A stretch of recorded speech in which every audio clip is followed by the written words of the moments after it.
আসসালামু আলাইকুম। নূর digital Lancer টিমের পক্ষ থেকে আপনাদের সবাইকে জানাই স্বাগতম। আমরা আমাদের আজকের ক্লাসে জানবো কিভাবে ট্রাপিজিয়াম আকৃতির জমির পরিমাপ করতে হয়।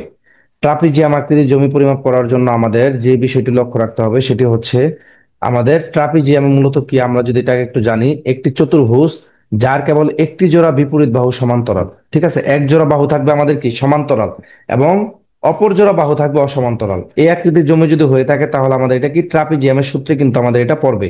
ওকে, হচ্ছে আমাদের এখানে ট্রাপিজিয়ামের যে ক্ষেত্রফলটি রয়েছে এটি বের করার একটু প্রসেসটা দেখি। সেটা হচ্ছে ট্রাপিজিয়াম সমান্তরাল বাহু দুটির যোগফল গুণন হচ্ছে উচ্চতা, ভাগ দেবো আমরা কত দিয়ে, 2 দিয়ে।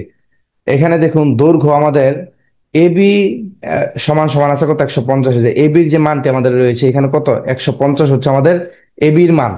এবং এখানে আমাদের সিডির মান আছে কত, 200। এখানে যেমন দেখুন এই যে সিডির মান আমাদের আছে কত, 200। এবং উচ্চতা বিএফ সমান সমান আছে কত আমাদের, 70। ওকে, তাহলে আমরা আমাদের সূত্রে কি জানলাম, সমান্তরাল বাহু দুটির যোগফল গুণন উচ্চতা। তাহলে আমরা কি করব, এই 150-এর সাথে আমরা 200-কে কি দেবো, যোগ দিব, এবং এটাকে সাথে 70 দিয়ে আমরা গুণ দিব।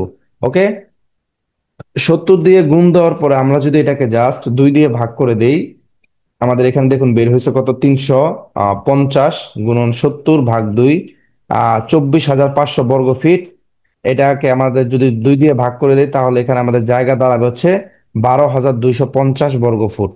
এখন কিন্তু আমরা এই বর্গ ফুটটিকে যদি আমরা জাস্ট শতাংশে কনভার্ট করতে চাই তাহলে কি করব, শতাংশে রূপান্তর করার জন্য আমাদের কি করতে হবে, এই 12,250 বর্গ ফুটকে যদি আমরা 435.60 বর্গ ফুট দিয়ে ভাগ করে দেই তাহলে আমাদের কি হবে, এটা কিন্তু শতাংশে কনভার্ট হয়ে যাবে।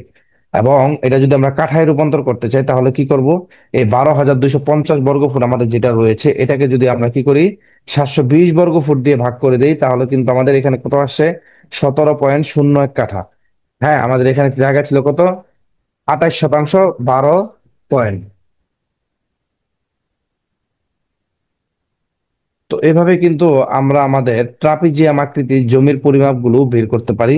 তো আমাদের আজকের ক্লাসটা এই পর্যন্তই। আসসালামু আলাইকুম।